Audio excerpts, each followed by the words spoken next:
Olá você, amigo, amiga, mais uma vez estamos aqui com o programa Medicina em Destaque, trazendo para você curiosidades, conhecimentos da nossa ciência e arte médica. Hoje o nosso entrevistado é o Dr. Ricardo Santos, ele é cardiologista, é presidente da AME, da Associação dos Médicos Espírita, e nós vamos falar hoje sobre medicina e espiritualidade. Nós, inicialmente, agradecemos pela subtração na sua agenda desse momento ímpar para estar aqui, professor Ricardo. Muito obrigado, viu? Nós é que agradecemos, Gerson. É uma honra, uma satisfação. Muito obrigado pela consideração de me convidar. Eu quero enviar um abraço a todos que nos assistem. Que maravilha. Sua graduação, estava falando, não é da UFAL não, você é de Pernambuco, Como é que é essa história? Eu sou pernambucano, da cidade de Triunfo, e fiz a minha graduação lá na Universidade Federal de Pernambuco. E de lá fui até São Paulo, para o Instituto de Cardiologia, com a equipe do Dr. Adib Jatene, onde permaneci durante 6 anos. Depois recebi o convite do Dr. Kleber Costa, né, para o Hospital do Açúcar. E nós nos encontrávamos muito nos corredores ali, né? Nas atividades. Lá por volta de, não gosto nem de falar por causa da data, né? Mas de 84, nós chegamos aqui em Maceió, estamos até hoje felicíssimos de estarmos aqui vivendo nessa terra tão maravilhosa. Isso. Como pernambucano, tem mais irmãos ou foi o único pernambucano que se dirigiu para essas terras? Sabe, a minha geração é de 10, né? 10? 10 irmãos. Você é qual da prole? Eu sou o segundo. Segundo, né? Todos são os 10, todos muito bem, graças a Deus, né? Maravilha. E medicina, só você? E? Medicina, só você? Medicina, por incrível que pareça, só eu. Então. Os demais foram... Teve um que foi na área de bioquímica, teve uns 2 na área de economia, e todos estão formados, graças a Deus. Maravilha. E a cardiologia, que ventos sopraram para a escolha dessa especialidade tão linda? Eu tive um processo em família que me sensibilizou assim de uma forma muito marcante. Minha mãe era cardiopata, ela era portadora de miocardiopatia chagásica. E naquela época o tratamento era muito primário, assim, muito incipiente. Ela morando no interior, não tinha uma boa assistência, não tinha especialistas. Ela sofreu muito, desenvolveu uma insuficiência cardíaca que marcou muito a minha juventude, né? Sei. E quando eu estava na faculdade de medicina, no 2º ano, ela foi até Recife, até para fazer um acompanhamento.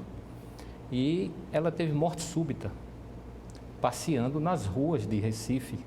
E aquilo me marcou. Então, me veio aquela decisão, né? Você aquela já era acadêmico? Eu era acadêmico, 2º ano de medicina. Sei. Então, me veio aquela decisão para escolher a cardiologia e ser um cardiologista bastante esforçado, né? Para ajudar os meus pacientes. Né? Isso. Então, isso me marcou muito, mas, graças a Deus, foi uma escolha que me felicitou muito, porque a gente sabe, né, lidar com o coração das pessoas é lidar muito com o sentimento, né? Com a emoção, com aquelas sensações de que todo tipo de emoção repercute, né, na atividade cardíaca. Então, a gente conversa muito com os pacientes e até eu digo que em torno de 50% dos sintomas cardiológicos são sintomas de distonia neurovegetativa, de ansiedade, de estresse. E a gente tem muita oportunidade de aprender com os pacientes, né, sobre essas questões. E eu estou muito feliz de ter escolhido essa especialidade. Essa sua fala agora nos leva exatamente a um preâmbulo da nossa temática de medicina e espiritualidade. E, na verdade, assim, como cristão, nós sabemos que a Bíblia sempre traz referência no coração como a fonte de nossas ideias, de nossos sentimentos, né? Na verdade, não o cérebro, mas até que ponto cérebro e coração rapaz, eu andei pesquisando essa questão e sabe que eu fiquei espantado com isso? Sei. A atividade elétrica do coração é 60 vezes maior do que a do cérebro. E uma coisa muito interessante no coração é que as células cardíacas, elas funcionam, você sabe bem disso, é como um sincício. Ou seja, as membranas celulares são descontínuas. Então, os citoplasmas das células, eles se comunicam. E quando vem um estímulo elétrico, o coração age como se fosse uma célula só. Então, a sensação que nós sentimos é muito forte no peito, entendeu? Então, quando vem uma emoção que todas as células do nosso corpo sentem, mas a gente detecta no coração. No coração. E é impressionante que essa atividade elétrica ela é tão forte que a gente colhe o eletrocardiograma, que é o resultante da atividade elétrica do coração, a gente capta na periferia. E tem aparelhos que captam até a 10 metros de distância o campo magnético que a corrente elétrica do coração irradia. Então, a gente sabe pela física que todo campo magnético induz uma corrente elétrica e toda corrente elétrica gera um campo magnético. E esse campo magnético tem as características das nossas emoções, dos nossos sentimentos, dos nossos pensamentos. A gente cria uma forma do coração bater e o campo que ele cria é em sintonia, vamos dizer assim, ao tipo de emoção que você vivencia. Então, se alguém está perto de mim, ela capta o meu campo magnético do coração, sabia disso? E ela, então, sente de uma forma inexplicável aquilo que eu estou sentindo. Só que a gente não presta muita atenção nisso. Então, eu sou capaz de transmitir o que eu sinto pelo campo magnético do meu coração. E o campo magnético das pessoas interage no campo magnético do meu coração e eu consigo também perceber o que o outro sente. Olha que coisa, maravilha, né? A que ponto nós estamos chegando. Uma pequena experiência de uma questão de um transplantado, não é? No coração e que houve a alteração quando o familiar do doador se aproximou. Aí já é uma outra situação, porque aquele coração transplantado está impregnado das energias que pertenciam ao outro. E essas energias estão em sintonia com os familiares. Então, é um campo metafísico, mas é espiritual, certo? Aí então, onde é que fica até a metafísica e o espiritual. Tem essa interação. Isso está perfeitamente hoje bem definido pela própria evolução do conhecimento, né? O homem passou a perceber que os seus pensamentos, os seus sentimentos, eles repercutem no seu corpo físico e irradiam aquilo que você está sentindo. Às vezes você entra num ambiente de seus amigos, onde teve uma desavença, eles não falam nada, mas você sente, né? Não é só pela leitura corporal, não. É a vibração do ambiente. Você entra num berçário de uma maternidade, ninguém está falando nada e você sente aquele ambiente leve, né? Suave, tranquilo, né? Você entra capaz até de, quer dizer, o vento está passando ali, mas a brisa que sopra... Então, essas questões são muito sutis e quem se aprofunda nesse conhecimento percebe nitidamente.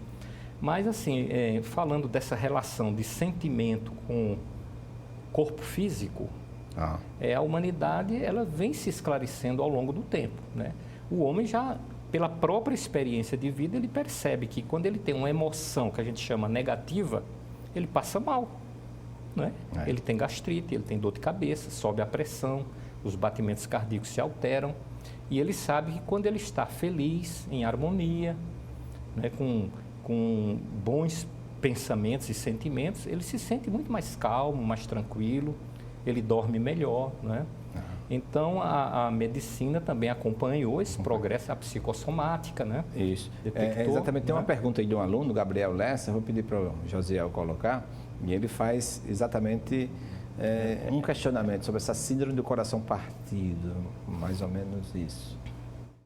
Doutor Ricardo, muito prazer, meu nome é Gabriel, sou do 3º período de medicina da UNIT e minha pergunta é sobre a síndrome do coração partido.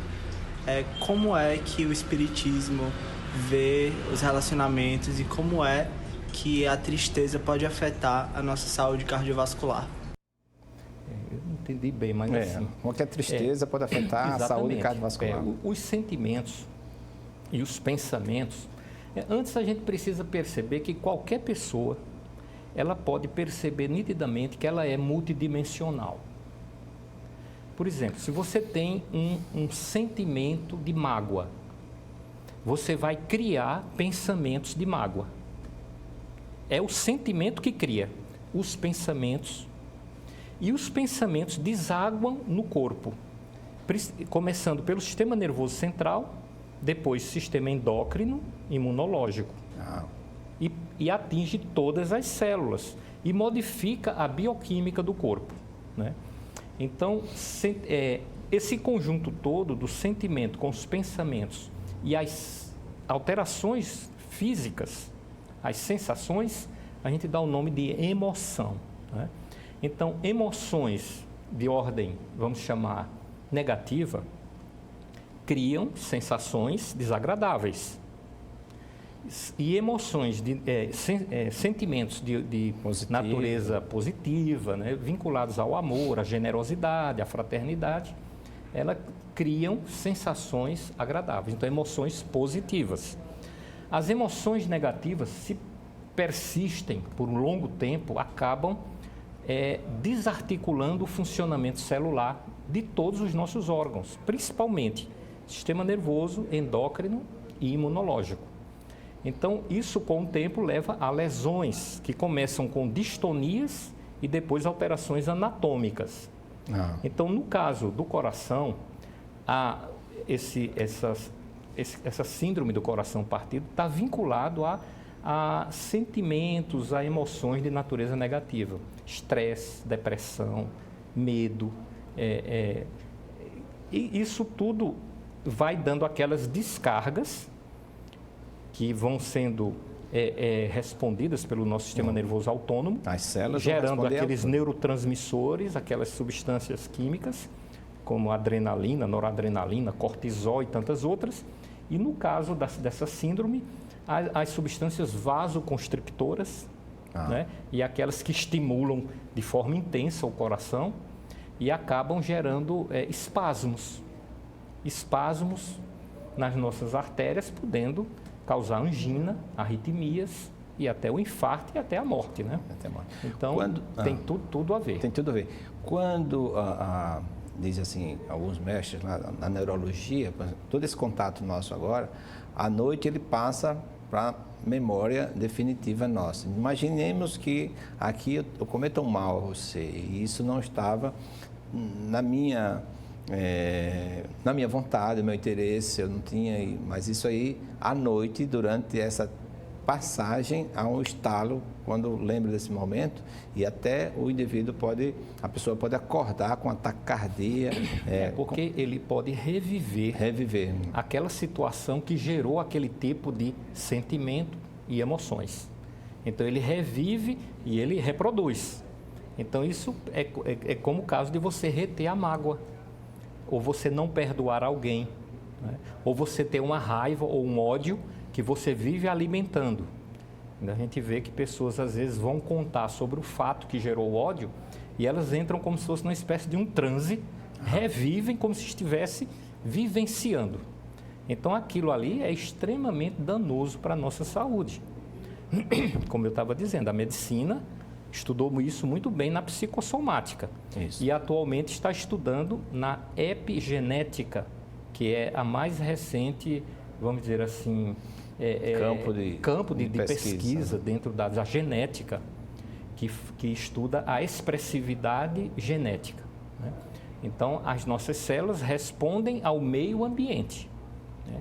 Então, se você precisa fugir de algo, você vai ter todos aqueles reflexos e o campo genético vai ser estimulado para você liberar uma série de substâncias que são as substâncias da luta e fuga, né? Que a gente fala na medicina, né? Ou tem a energia que você não acredita. Como é que pulou o muro daquele tamanho? Então ou então desmaia, né? Exatamente. A dose então, isso aí é um reflexo fisiológico normal, mas se você alimenta aquilo por sentimentos inferiores por longo tempo, você vai causar uma série de alterações no seu corpo, podendo alterar a expressividade genética. Então, se você tem uma predisposição genética para hipertensão, obesidade, para câncer e outras patologias, você já nasceu com aquela predisposição, você não vai ter a doença se você trabalhar os seus sentimentos. Isso é que a epigenética está estudando. Então, você é capaz de inibir a expressividade e é capaz de induzir mutações favoráveis permanentes. Então, você pode se autocurar e autodeterminar a sua qualidade de vida. Agora, você precisa exatamente ter esse conhecimento, essa percepção. Porque as células e o nosso corpo respondem ao meio ambiente. Porém, o meio ambiente mais presente somos nós mesmos. É o nosso campo mental. É como nós funcionamos no dia a dia da vida. Esse campo de pesquisa aí da epigenética tem experiências com gêmeos univitelinos em lugares e sob condições diferentes? São várias as experiências e pesquisas nesse campo, demonstrando que genes univitelinos que têm o mesmo padrão genético agem de forma diferente, têm sentimentos diferentes diante de situações, entendeu? E se comportam de forma variável, embora tenham também muitas semelhanças né, no comportamento. Mas isso aí está perfeitamente provado. É como também a incidência das doenças.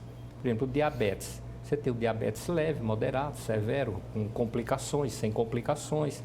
Tem pessoas que ficam com diabetes descompensado até muito tempo, não tem problema nenhum. Outros descompensam um pouquinho e tem grandes alterações. Então, é um padrão individual que está relacionado à maneira como cada um funciona mentalmente no dia a dia da vida. Então, essa questão tem que ser hoje visualizada porque as pesquisas estão nos direcionando para essa percepção.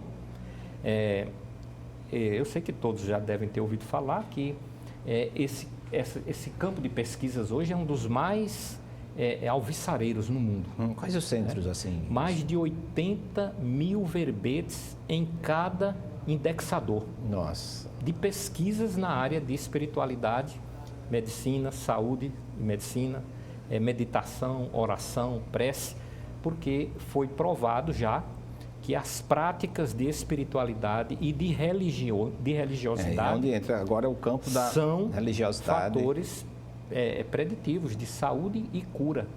Em que ponto? Onde ficaria? De doenças. Né? Então, esse é um campo hoje que está tão intenso, esse campo de pesquisas, que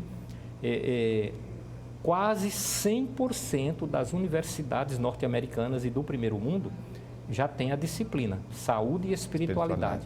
A Organização Mundial de Saúde já tem uma emenda na definição de saúde, além do bem-estar biológico, psicológico e social, o bem-estar espiritual como sendo um fator preditivo de saúde. E esse fato está levando as especializações, as especialidades médicas, não é? As sociedades, as associações internacionais, inclusive, a terem os seus departamentos de saúde e espiritualidade. E a cardiologia foi na frente, porque lida com sentimento. Né? Ela reuniu cerca de 400 trabalhos, os mais proeminentes na área de saúde e espiritualidade no Brasil. No Brasil. E em setembro, que fez agora um ano, no Congresso Brasileiro, lá em Porto Alegre, foram lançadas as diretrizes brasileiras de cardiologia e espiritualidade, o que está sendo imitado já pela psiquiatria, pela nefrologia e por várias outras especialidades que já estão se movimentando e que já têm departamentos de saúde e espiritualidade. No Brasil, nós já estamos com cerca de 80 universidades com a disciplina de saúde e espiritualidade. Né?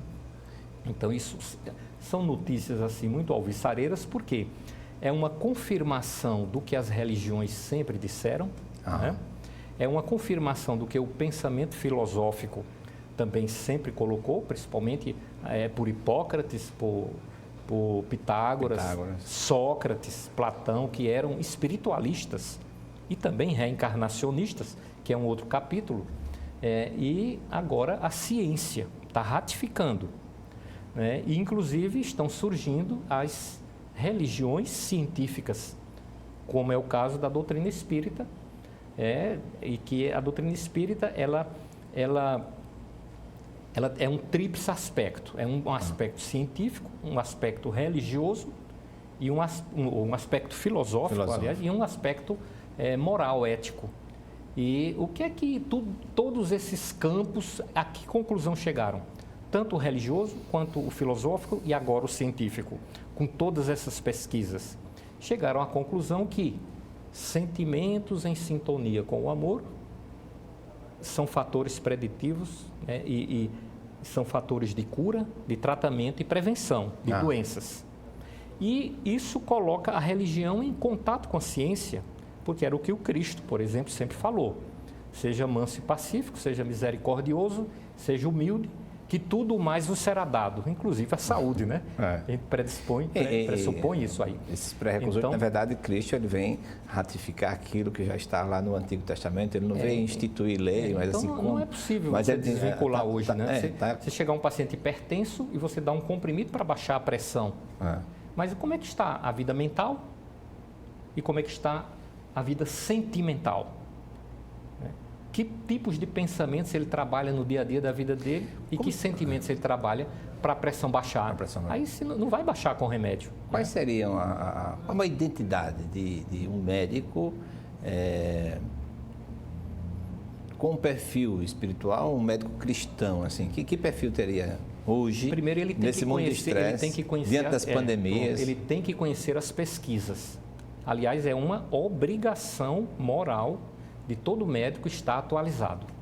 E ele tem o dever de aplicar nos seus pacientes aquilo que cientificamente está comprovado que faz bem para a saúde do cliente, do paciente. Se ele não faz isso, ele comete crime perante o Código de Ética Médica. Não é? Então, ele precisa se conscientizar e buscar esse conhecimento. As convicções religiosas do médico não devem interferir no processo, nem na relação médico-paciente. As pesquisas mostram que a medicina só vai atingir os seus nobres propósitos, as suas nobres metas, se o médico for um sacerdote, entre aspas, né? Lucas, né? Aquele que cuida do corpo, ele tem que ser um psicólogo que cuida do estado mental do paciente, e ele tem que ser um sacerdote no sentido de que ele vai cuidar também dos sentimentos do paciente, porque no sentimento está a raiz de tudo, né? Se você trata só o corpo, você está tratando a periferia do problema.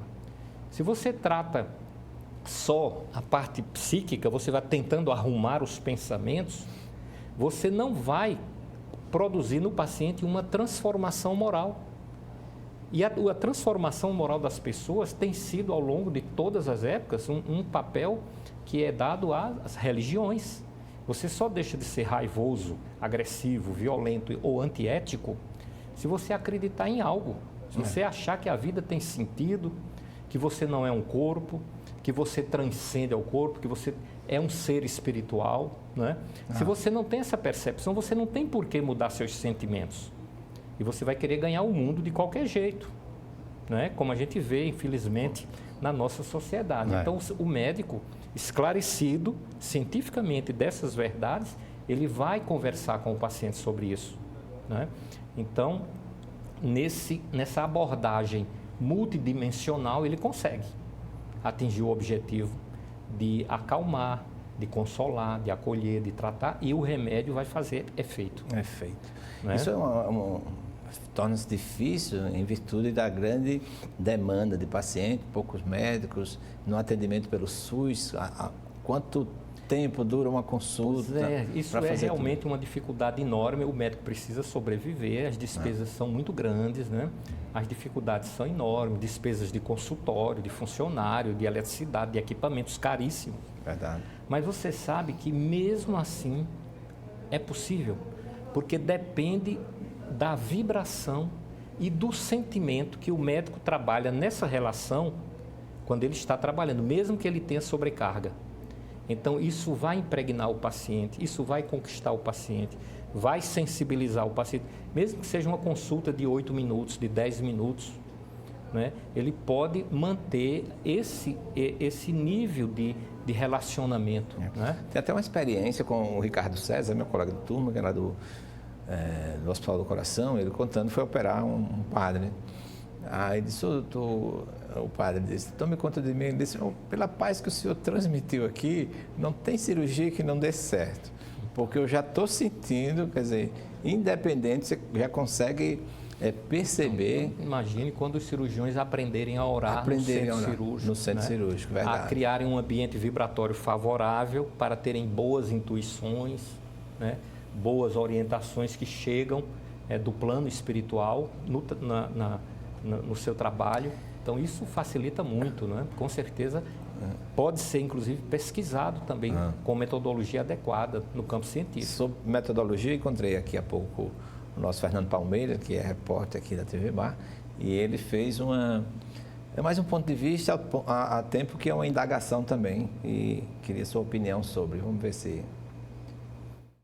Doutor Ricardo, um abraço, prazer saber que o amigo está aí, prazer vê-lo e revê-lo através da TV Mar, com o nosso querido Odilon, esse programa com conteúdo fantástico.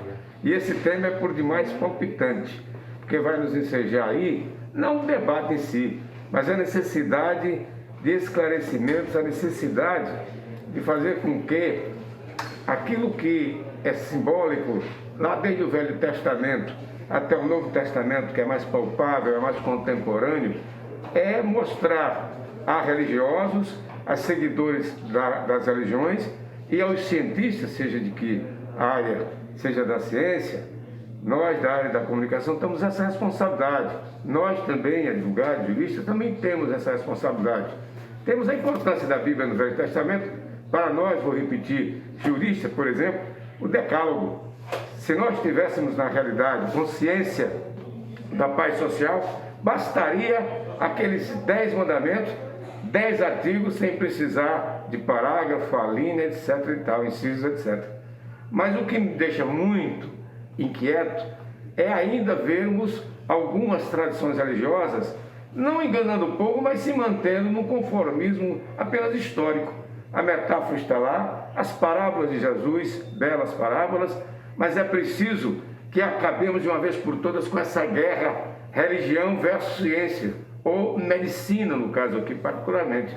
Então, ciência, na minha concepção, ela é originária de Deus, vem para o homem como essa inspiração e a intuição, como a gente sempre costuma dizer, espiritualmente falando. Então, matéria, ser humano formado de matéria, a espiritualidade hoje é discutida enquanto também matéria, e acabar definitivamente com essa guerra. Porque o distanciamento das religiões para com a ciência? Estamos ouvindo muito essa frase que é bíblica: conhecereis a verdade e a verdade vos libertará. E quanto à cegueira da ignorância espiritual, amordaça o ser humano e serve, inclusive, nós sabemos, de exploração comercial. É por aí. Me desculpe a exaltação, me desculpe mostrar essa verdade que nos inquieta. E vamos pautar para que reconheçamos humildemente que ciência é coisa divina. É esse dom que Deus nos dá. Parabéns pelo belo programa, amigo Odilon. E a você, meu querido Ricardo Santos, semana do meu coração, prazer estar aí tendo esse contato com você e a nossa TV Mar. Uma maravilha estar ouvindo esse jovem aí. É um cardiologista que mora no meu coração. Né? Com esse entusiasmo pela vida, com essa alegria de viver e com essa compreensão. Né? Então a gente vê que tanto as religiões quanto a filosofia e agora mais recentemente a ciência são caminhos que Deus deu ao homem para que ele conhecesse a verdade. Então, se foram permitidos por Deus, são caminhos verdadeiros e, portanto, não podem se contradizer. O que, no campo da religião, a gente observa o seguinte, que a religião é uma escola onde a gente se matricula. Você se matricula para quê na sua religião? Para você adquirir a religião de Deus, a religião universal, que é chamada espiritualidade. Se você participa de uma religião e você não adquire espiritualidade, você não fez nada, não aprendeu nada. Porque a espiritualidade é uma só. As religiões são centenas. A espiritualidade, ela conecta você com o sentido da vida, com a sua missão existencial e com Deus. Né? As religiões, elas ensinam os mecanismos para você atingir a espiritualidade. Plena, né? Plena. É como Jesus colocou lá para a mulher samaritana. Tempos virá e já é. Ele inclusive disse já é. Em que o homem adorará a Deus no templo vivo do coração e não em templos de pedra. Né? Agora, as religiões são importantes? São, porque todas praticamente, principalmente as derivadas do cristianismo e até de religiões orientais, ensinam o amor, a caridade, a fraternidade, a paz. Né? É como o Fernando Palmeira disse, ensina a cumprir os 10 mandamentos. A religião de Deus é a religião do amor, que está lá nos 10 mandamentos e que está lá nas bem-aventuranças. Né? É isso, sobre essa bem-aventurança, essa identidade. É a síntese da religião de Deus. Quem é que vai ser o maior, vamos dizer assim, no reino dos céus? Ou seja, aquele que vai ser mais feliz, que vai ter mais plenitude, que vai ter mais saúde absoluta, que vai ter potencialidades divinas. Quem será? Mansos e pacíficos, misericordiosos e humildes. Só. Então, é tão pouco, né? Parece, né? Mas é tão difícil a gente conseguir vivenciar esses aspectos que geram sanidade física e mental, que geram harmonia, que geram bem-estar, que geram felicidade, né? E o Cristo ainda repetiu lá, cuida de construir esses valores dentro de ti, que tudo vos será dado. A gente não acredita nisso, tanto que a gente vai atrás do dinheiro de qualquer jeito, né? E o dinheiro parece que nunca dá, né? Existe aquela ganância, aquela ambição, aí dá o estresse, aí começam as doenças, né? Então, o Velho Testamento e o Novo, que é a mesma coisa, vista de uma perspectiva diferente, né? Porque o que Jesus veio fazer foi cumprir a lei. Onde é que está a lei? Está lá no Velho Testamento. Agora, a gente percebe o seguinte, que a humanidade, ela passou por uma infância, que vem daquela época de Abraão, da época dos egípcios, da época dos romanos, dos gregos, daquela fase bem mais anterior, em uma fase de infância. Depois ela entra numa fase de maioridade, que é quando vem de Moisés até a época de Jesus. Vieram os profetas esclarecendo, melhorou as estruturas sociais, as organizações, o relacionamento entre as pessoas. Aí Jesus vem. Traz o amor, não é compreendido, porque ninguém conhecia o amor naquela época. Né? Se conhecia o olho por olho, dente por dente, eu quero isso, eu quero aquilo, guerra e conquista, e a terra é minha e tal e tal. Então tinha aquela questão muito violenta. Mas Jesus deixou o evangelho, deixou 11 pessoas para difundir e coloca lá que vai mandar um outro consolador para ensinar todas as coisas. Foi dessa forma que ele colocou. E relembrar o que ele ensinou, porque ia ser esquecido. Né? E a humanidade transitou pela Idade Média, aquelas confusões, muitas guerras, 200 anos de guerra lá com as cruzadas, 100 anos de guerra lá entre a França e a Inglaterra, e milhares de outros conflitos, doenças, pestes, Primeira Guerra Mundial, Segunda Guerra Mundial. Segunda Guerra Mundial, eu tomei um susto, eu soube que morreram 80 milhões de pessoas. Então, que sofrimento isso nos gerou? Então, a humanidade vem aprendendo por esses processos que Deus nos manda, como as religiões, os missionários, etc., mas também pela própria experiência do sofrimento. Aí chega agora esse conhecimento da espiritualidade junto com a ciência, que é algo que esclarece tudo e que prova cientificamente que nós não somos um corpo, né? Que nós sobrevivemos à morte do corpo. Então, tem um capítulo das experiências de quase morte, tem mais de 80 mil centros de pesquisas no mundo. Eu fiquei impressionado, né, de pessoas que pesquisam aqueles que sofreram parada cardíaca, né, e parada circulatória, que ficaram 5, 6, 8, 10, 15 minutos com parada cardíaca, que foram reanimados e que se recordam do que é que viram do lado de lá. Então, são impressionantes os relatos e que estão em concordância com os ensinamentos religiosos. Então, isso fortalece as convicções. Né? Eu estava conversando com um colega, que ele é médico, sobreviveu ao Covid e no momento de UTI, teve o do Timbó, contou todas as experiências, mas esse contou uma experiência assim, que chamou muita atenção, que lá eu ficava pensando, bom, essa aqui, a doença eu já sabia, a mídia já tinha mostrado a gravidade da doença, e o pensamento não saía dos bens que possuía. Ou seja, como é que está meu gado, minha fazenda, meu apartamento, e que vou deixar isso para quem, etc. Então, isso assusta. Existe, Santo Agostinho falava, às vezes, do amor que nós devemos ter a Deus, né? Ele deve ser a ponto de você esquecer de si próprio.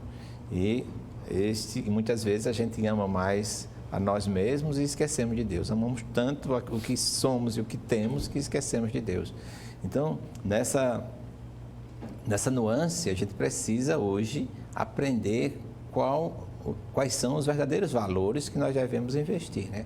Se você cita assim, Mateus, capítulo 5 das bem-aventuranças, que é ali a carteira de identidade de um cristão, né? De um profissional, de aquele que não trabalha também, mas que basta exercer para um enquadramento naquilo que se busca, que é a felicidade, né?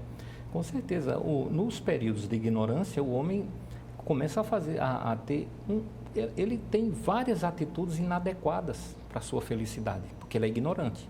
Só que existe uma lei na natureza chamada lei de causa e efeito, que Jesus chamou de a cada um segundo as suas obras. Sim. Então, de acordo com o que você é hoje ou age hoje, você cria necessidades para o futuro, que são necessidades educativas, para você trabalhar aqueles pontos que você ainda não aprendeu. Então, você pode, por exemplo, ser uma pessoa que tem ódio e você mata alguém num impulso de ódio. Então, você está dizendo para Deus que você precisa trabalhar o seu ódio e que você precisa passar por algo semelhante ao que você praticou, para você aprender a valorizar a vida e a valorizar o ser humano e o relacionamento fraterno. Aí fica programado.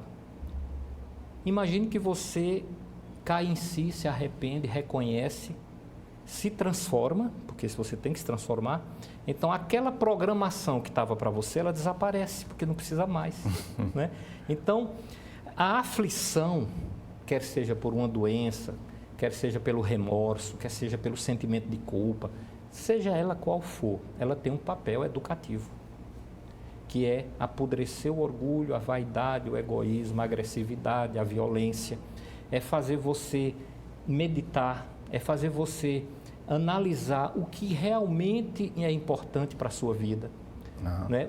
Os entes queridos, o amor que você deixou de vivenciar, de praticar. O que é que realmente importa?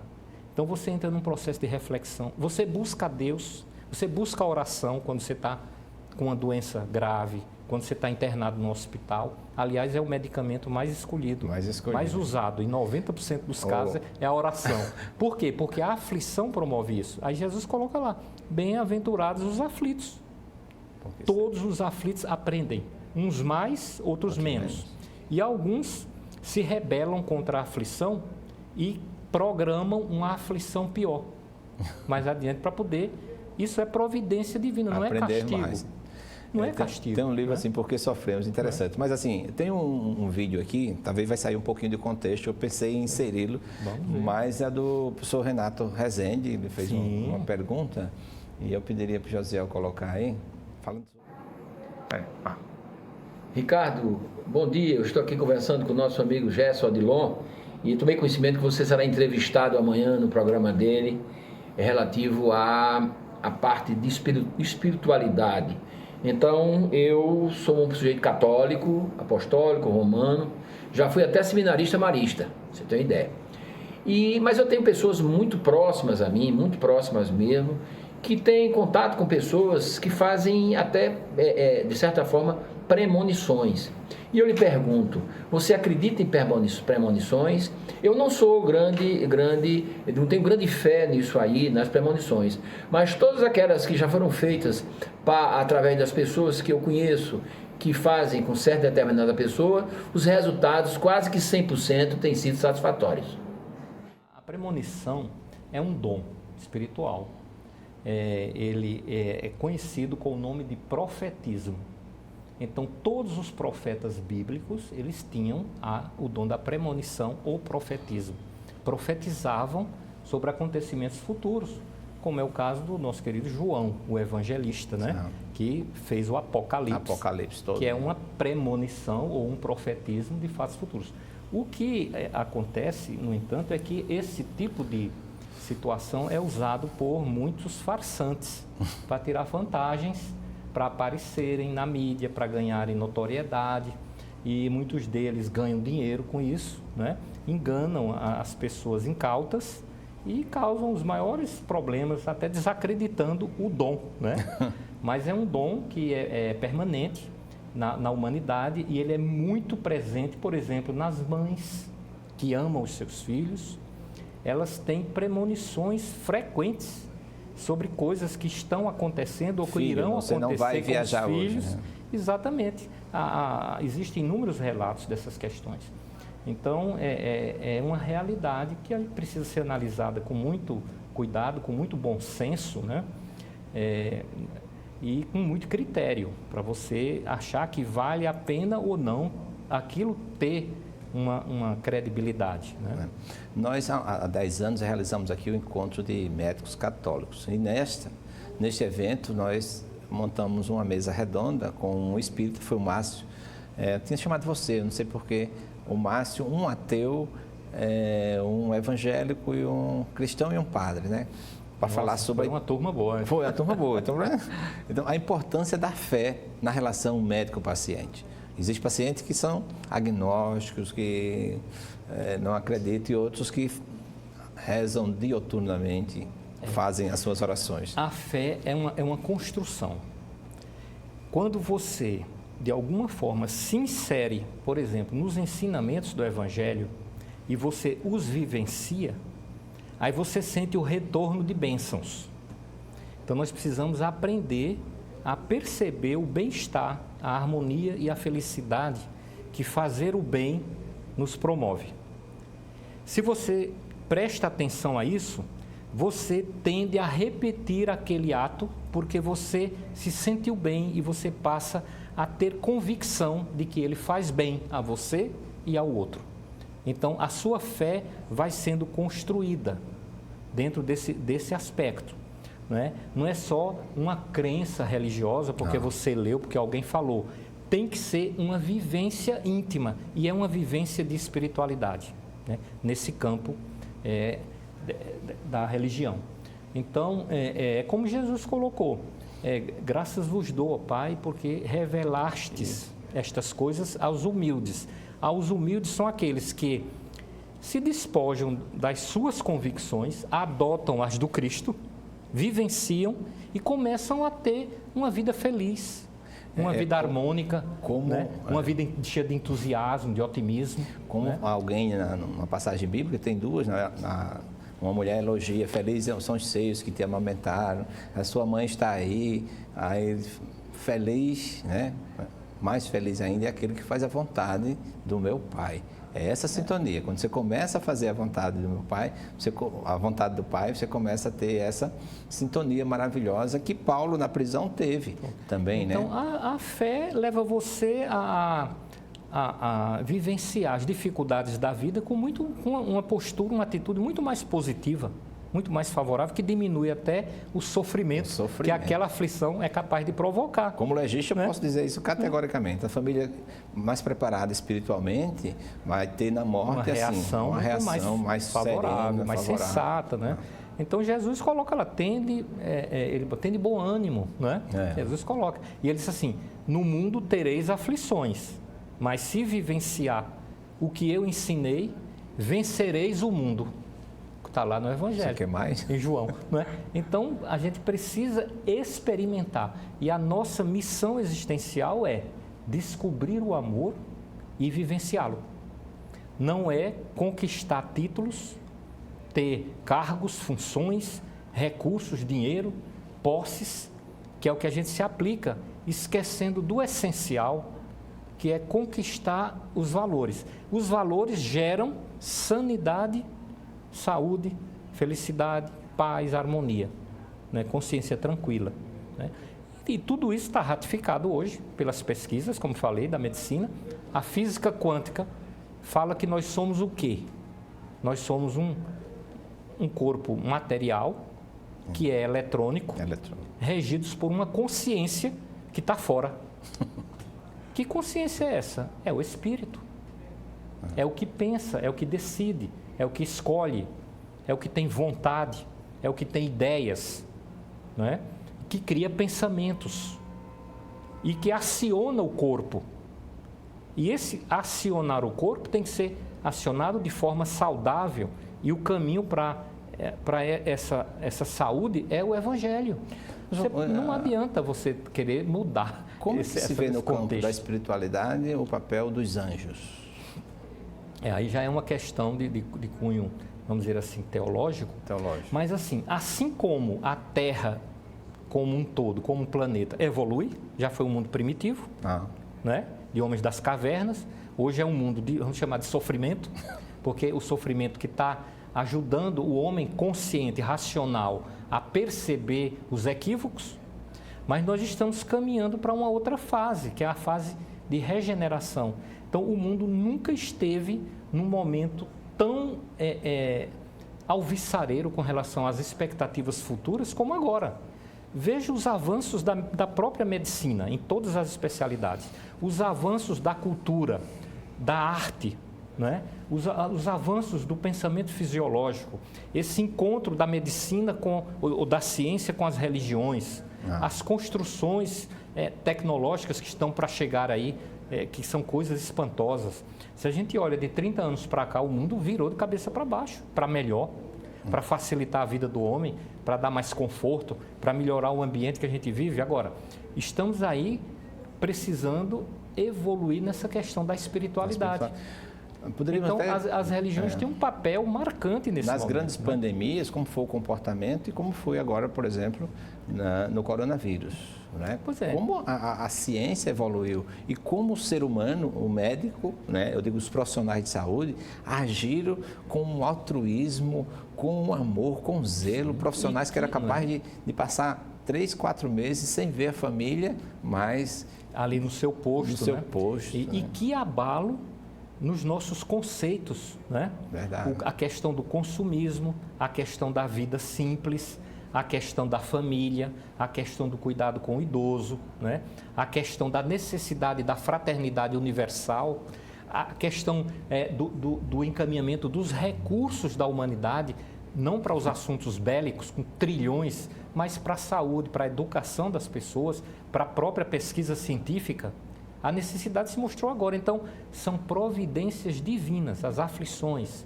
E é o resultado, ou seja, uma colheita do que nós estamos fazendo com nossas vidas de forma coletiva. Então, nós estamos sendo convocados a um repensar. E isso é o caminho para a regeneração. É lento, É como uma madrugada que vai chegando paulatinamente. Daqui a pouco a gente chega em 6 horas da manhã, né? Que é as pessoas perceberem que só seremos felizes vivenciando os bons sentimentos. E quem foi que ensinou de forma magistral isso? Jesus. Então é como se Jesus estivesse voltando para a humanidade novamente, né? Ele veio, ensinou e saiu. E agora a humanidade está aprendendo que Ele é a verdade, é o caminho, né? Então quando a gente perceber que Ele é a verdade, é o caminho, e a gente adotar, Ele voltou. Espiritualmente, Jesus voltou para a humanidade. Então, é essa perspectiva para a regeneração. Então, nós não podemos desperdiçar o aprendizado das aflições. Precisamos refletir, analisar o que é que o que é que Deus está querendo de mim com isso. O que é que eu devo fazer diante dessa situação para não perder o meu equilíbrio? Então, são questões, né, que a pandemia está trazendo aí para a humanidade. O meu lidar com o meu irmão, o meu lidar com a natureza, né? O meu lidar com Deus também. Então, a gente sabe que hoje essa questão da pandemia está agravando a questão da depressão em muitas pessoas, suicídio, essas coisas tudo. Mas o que é isso? Falta de espiritualidade.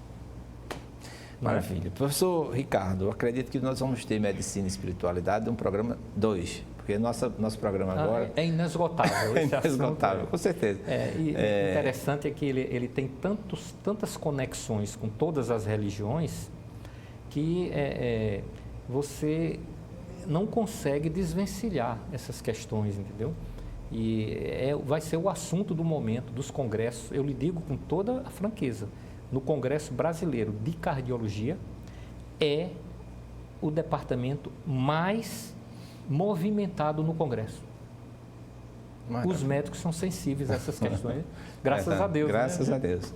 E graças a Deus, assim, pela sua presença aqui, agradecemos a você, telespectador, que esteve conosco e está sempre prestigiando o nosso programa Medicina em Destaque. Nós, de forma assim humilde, agradecemos pela grandeza do professor Ricardo estar aqui no nosso programa e façamos votos para que ele volte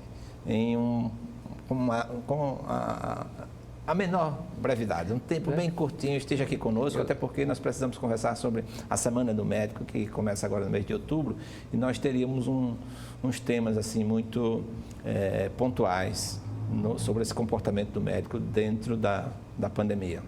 Inclusive, nós fomos honrados com o convite lá do Conselho. Estou sabendo. Para a gente fazer uma conferência, uma palestra, alguma coisa assim, no dia 18, no Dia do Médico. Dia do Médico. Então, convido a todos para assistirem. Para assistir, lá, não perca, tá certo? O nosso Conselho Regional de Medicina, assim, unanimemente, toda a plenária escolheu o professor Ricardo para ser um dos conferencistas. Provavelmente vai ser virtual, não vai ser presencial. E a gente quer que vocês assistam. E continue também conosco, nos acompanhando através desse programa Medicina em Destaque aqui na TV Mar. Que tenha uma boa semana, um bom final de semana também, que Deus abençoe e até o próximo programa.